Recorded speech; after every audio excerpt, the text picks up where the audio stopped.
அதை கட்ட அனுமதி இல்லைன்னு தடை போட்டாங்க. அந்த தடையை உடைச்சது இந்த சட்டத்துறை தான். ஏன் நம்முடைய கருப்பு சிவப்பு கொடிக்கும் உதயசூரியன் சின்னத்துக்கும் ஒரு காலத்தில் பிரச்சனை வந்துச்சு. அதையும் மீட்டு தந்தது இந்த சட்டத்துறை தான். அம்மையார் ஜெயலலிதா ஆட்சிகால முறைகேடுகளை தடுக்க நம்முடைய மரியாதைக்குரிய சண்முக சுந்தரம் அவர்கள் தன்னுடைய உயிரை பணம் வச்சு போராடினார். அவருடைய தியாகம் விலை மதிப்பில்லாதது. அடுத்து இன்னைக்கு நம்மோட நெஞ்சங்களில் ஆறாத வடுவா இருக்குது. தலைவர் கலைஞருடைய நள்ளிரவு கைது. அந்த கொடூரமான கைதியையும் நீதிமன்றத்தில் கவனப்படுத்தி வாதிட்ட காரணத்தினால்தான் அன்றைக்கு இருந்த அராஜக அரசு அடிபணிஞ்சு தலைவர் கலைஞரை விடுதலை பண்ணிச்சு. கழகத்தின் மீது கற்பிக்கப்பட்ட களத்திலிருந்து அந்த களங்கத்திலிருந்து ராசா வாதாடி வென்றார். இது எல்லாத்துக்கும் மேல தலைவர் கலைஞர் மறைந்த பிறகு, நம்மை விட்டு பிரிந்த பிறகு, பேரங்க அண்ணாவின் பக்கத்துல அவர் துயில் கொள்ள நடந்த சட்ட போராட்டம், அன்னைக்கு இருந்த நிலைமையை நான் அதிகமாக விளக்க விரும்பல. நம்ம வில்சன் உள்ளிட்ட மூத்த வழக்கங்கள் வாதங்களால தான் கடற்கரையில கலைஞருக்கான இடத்தை போராடி பெற்றோம். இப்படி தொடர்ந்து இது சட்டத்துறையாக இல்ல சாதனை துறையாக மாறியது வியப்படையதில் ஆச்சரியப்பட வேண்டிய அவசியம் இல்லை. ஏராளமான சட்டபூர்வமான சாதனைகளை செஞ்சிருக்கீங்க. கட்சிக்காக மட்டுமல்ல, மக்களுடைய நலனுக்காக ஏராளம் பணிகளை செஞ்சிருக்கிறோம். அதிமுக ஆட்சியை முடக்க நினைச்ச சமச்சீர் கல்வியை காப்பாற்றணும். குடியுரிமை திருத்த சட்டத்துக்கு எதிராக உச்ச நீதிமன்றத்தில் வழக்கு போட்டோம். நீட் தேர்வு முறைகேடுகளுக்கு அமைக்கப்பட்ட நீதியரசர் ஏ கே ராஜாவின் குழுவிற்கு எதிரான வழக்கை தடுத்தோம். 3 வேளாண் சட்டங்களுக்கு எதிரான முதல்ல உச்ச நீதிமன்றத்தில் வழக்கு தாக்கல் செஞ்சு தடை வாங்கணும். கலைஞர் நூற்றாண்டு பூங்கா இருக்கிற இடத்தை தனியாரிடமிருந்து மீட்க காரணமாக இருந்தோம். இது எல்லாத்துக்கும் மேல இதர பிற்படுத்தப்பட்ட வகுப்பினருக்கான 27 விழுக்காடு இடஒதுக்கீட்டை உறுதி செஞ்சதும் இந்த வழக்கறிஞர் படைதான். மருத்துவம் மற்றும் மருத்துவ உயர்கல்வியில இன்னைக்கு ஆண்டுதோறும் 5500 இடங்களை கூடுதலாக கிடைக்குதுன்னா இந்த சமூக நீதி சாதனையை ஒட்டுமொத்தமாக இந்தியாவுக்கே சாத்தியப்படுத்தியது நம்முடைய சட்டத்துறை தான். இந்த சாதனை பயணம் தொடர இந்த நேரத்தில் உங்க எல்லாரையும் நான் வாழ்த்துறேன்.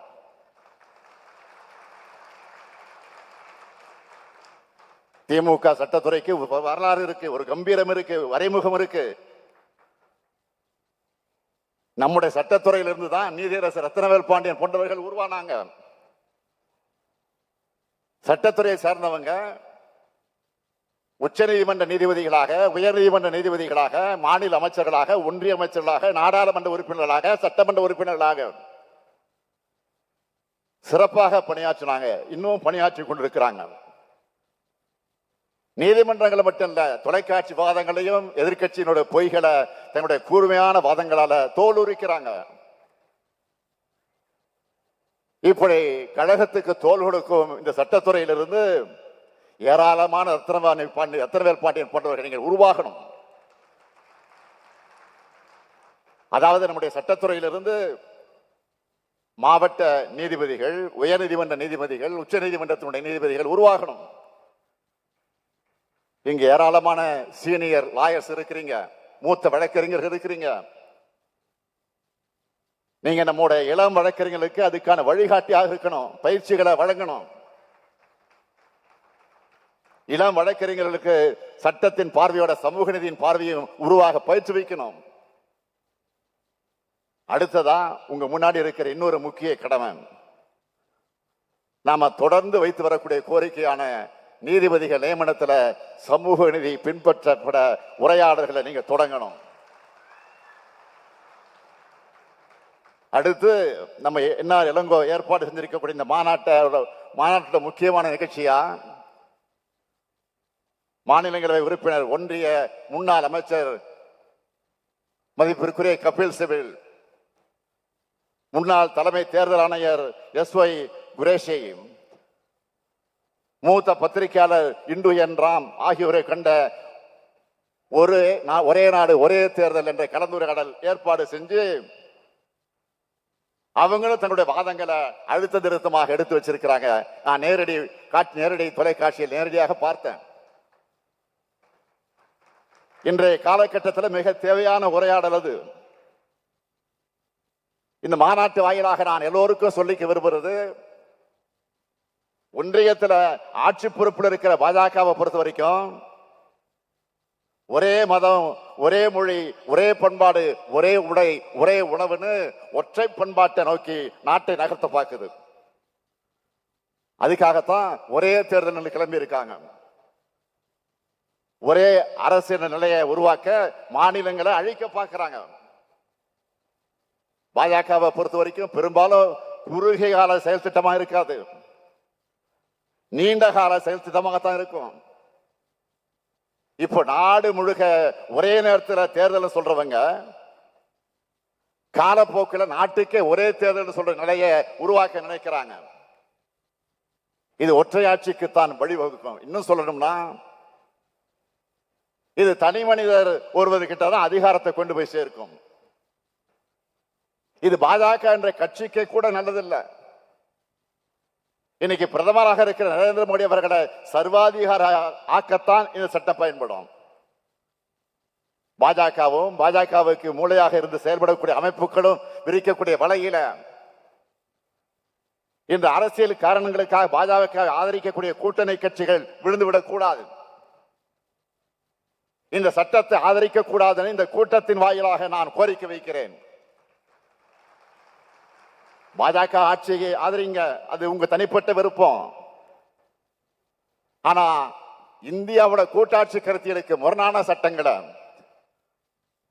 மக்களாட்சி மேல நம்பிக்கை வச்சிருக்கிற எந்த அரசியலமைப்புகளை ஆதரிக்க கூடாதுன்னு நான் கேட்டுக்கிறேன்.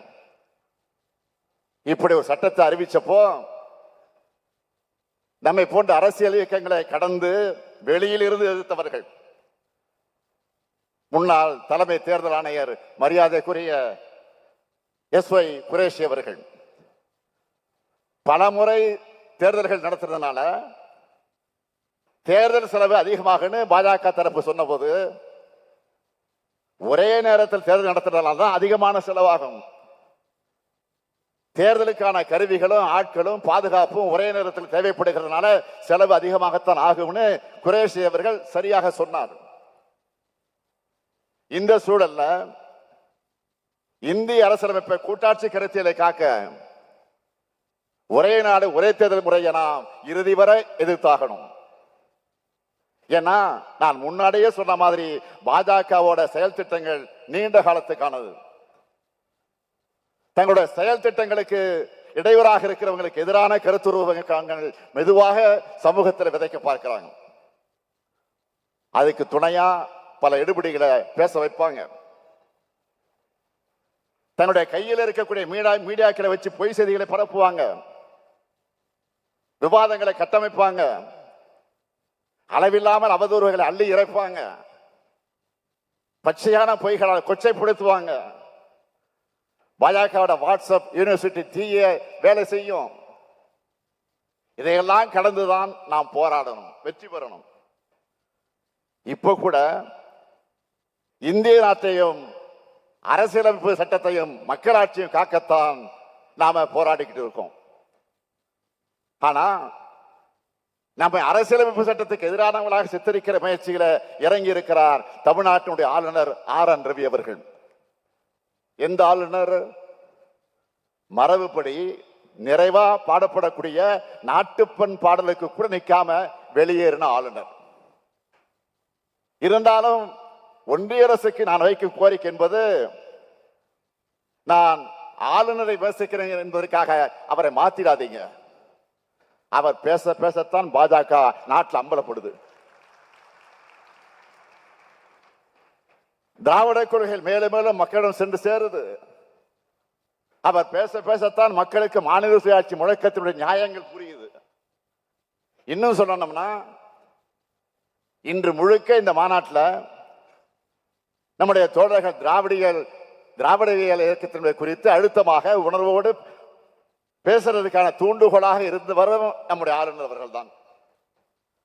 தந்தை பெரியார் அடிக்கடி ஒன்றை சொல்லுவார், என்னை செயல்பட வைப்பது என்னுடைய தோழர்கள் அல்ல, என்னுடைய எதிரிகள்னு சொல்லுவார். அப்படிப்பட்ட கொள்கை எதிரிகளை, பண்பாட்டு எதிரிகளைத்தான் நாம் இன்னைக்கு பார்த்துக்கிட்டு இருக்கிறோம். இன்றைய எதிரிகள் கருத்தியல் மோதலுக்கு தயாராக இல்லை. ஏன்னா கருத்தியல் ரீதியா பேசினா அவங்களால ஒருபோதும் வெற்றி பெற முடியாது. அதனாலதான் அவதூறுகளை ஆயுதங்களாக எடுக்கிறாங்க. அந்த துரோக கூட்டத்தை தொடத்தெறிய வேண்டிய கடமை சட்ட போராளிகளான உங்களுக்கு இருக்கு.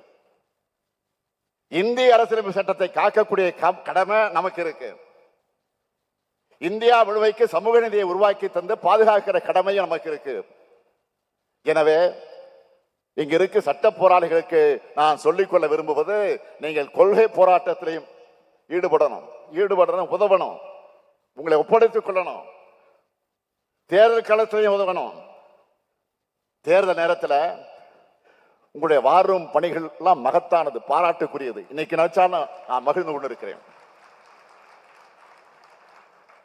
2019 முதல் நடந்த எல்லா தேர்தல்களிலும் நாம் தான் தொடர்ந்து வெற்றி பெற்றிருக்கிறோம். அதற்கு காரணம், முக்கியமான காரணம் நீங்கள் தான். ஆக இந்த வெற்றி பயணம் 2026 தொடரணும். 2026 தேர்தல் வெற்றி என்பது நம்முடைய திராவிட மாடல் ஆட்சிக்கு மக்கள் அளிக்க போக மகத்தான அங்கீகாரமாக அமைய போகுது. திராவிட முன்னேற்ற கழக ஆட்சி மீண்டும் அமைய, இந்தியா முழுமைக்கு திராவிட கோட்பாடுகளை வென்றெடுக்க கழக சட்டத்துறை சளைக்காமல் சமரசம் இல்லாமல் உழைக்கணும்.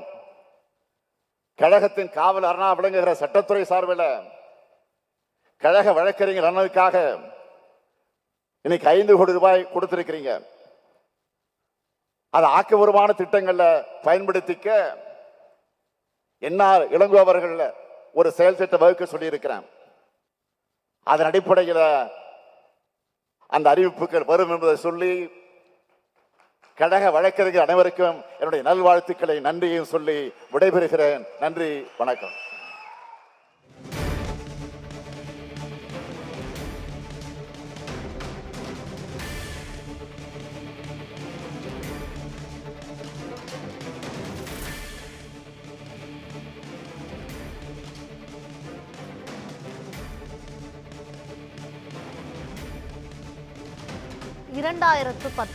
ஆண்டிலிருந்து திமுக பெற்ற வெற்றிக்கு திமுக சட்டத்துறை முக்கிய காரணம் என்று முதலமைச்சர் ஸ்டாலின் தன்னுடைய உரையில் குறிப்பிட்டிருக்கிறார்.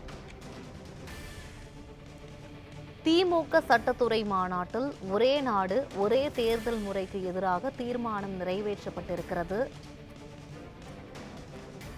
ஆளுநரின் செயல்பாட்டை கண்டித்து திமுக சட்டத்துறை மாநாட்டில் தீர்மானமானது நிறைவேற்றப்பட்டிருக்கிறது. அநீதிகளுக்கு எதிராக திமுக சட்டத்துறை எந்நாளும் போராடி உள்ளது என்று முதலமைச்சர் மு க ஸ்டாலின் தன்னுடைய உரையில் குறிப்பிட்டிருக்கிறார். ஜெயலலிதா சொத்து குவிப்பு வழக்கு முதல் கருணாநிதி நினைவிடம் வரை போராடி வெற்றி பெற்றிருக்கிறோம் என்று திமுக முதலமைச்சர் கூறியிருக்கிறார்.